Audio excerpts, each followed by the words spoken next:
The next speaker is the representative of the United Confederation of Taíno people, Tai Pelli. To share. Taigwei, Ituno, Kena, Atiaono. Good day, sisters and brothers. In regards to the statement, first of all, made by the Cuban delegates, we would like to state, Daka Taíno. Yes, we are here. I am Taíno. There are many peoples in and from Cuba who affirm their Taíno indigenous heritage, and we are more than willing to talk with the Cuban delegate about Taíno survival in the Caribbean. I will proceed with my intervention.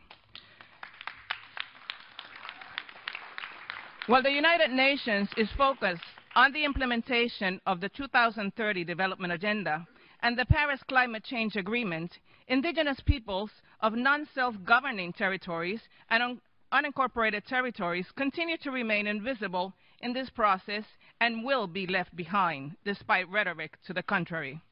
In Borikén, also known as Puerto Rico, Taíno peoples continue to feel the effects of this invisibility due to its colonial status, the dire economic situation, and the infiltration of corporations under the pretense of bringing economic development.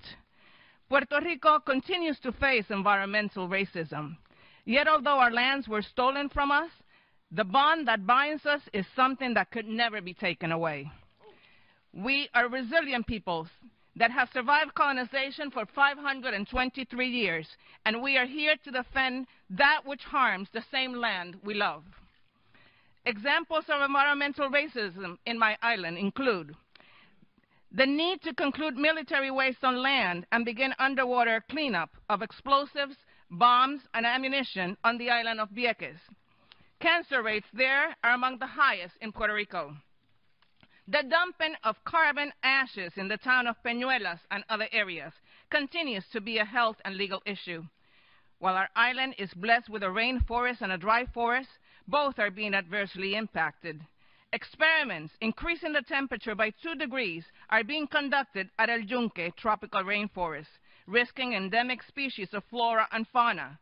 We must also state that El Yunque is the utmost sacred forest for Taíno peoples in our island. Although UNESCO declared our dry forest a biosphere reserve, and it too has a high number of endemic species, it is being threatened to accommodate an all-inclusive new resort development project. Mr. Chairman, we have 8 biochemical companies conducting GMO experimentation in our island. The town of Arecibo is one of the poorest in the island and has high unemployment rates. The battery recycling company is located in Arecibo, and a 4-mile radius around battery recycling has been declared a non-attainment area since 2011. This means it does not meet primary nor secondary air quality for lead in this particular case. Yet there is strong pressure in the town to open an incinerator. Also at risk are the water resources. Caño Tiburones is being negotiated to benefit a multinational while disregarding the effects to an already vulnerable environment. In addition, private interests are also compromising land that is known to be an indigenous archaeological site, as is the case of Cueva del Indio and its surroundings. Our culture continues to be impacted in violation of our rights, even affecting the current educational system.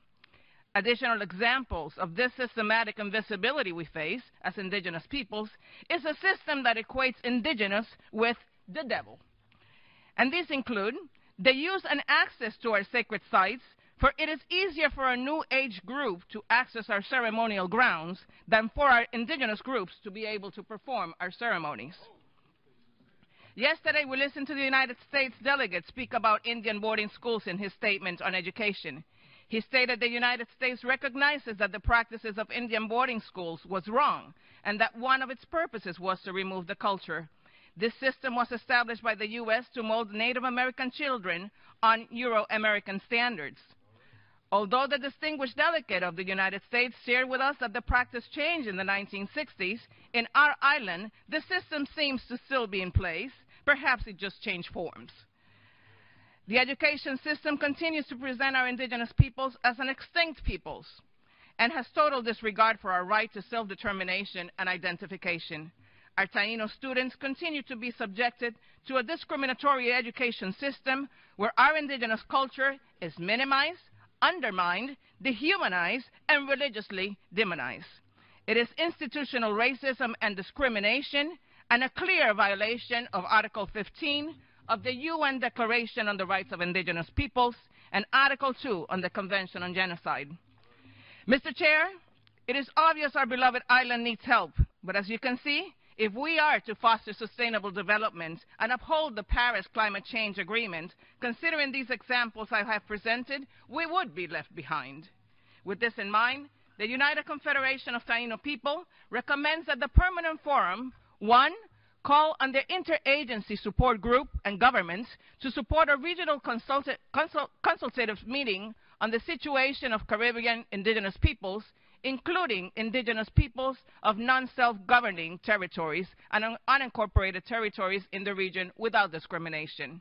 And secondly, in cooperation with indigenous peoples, organize and hold an expert group meeting on the situation of indigenous peoples of non-self-governing territories and unincorporated territories in 2017 and report on said meeting at its 16th session.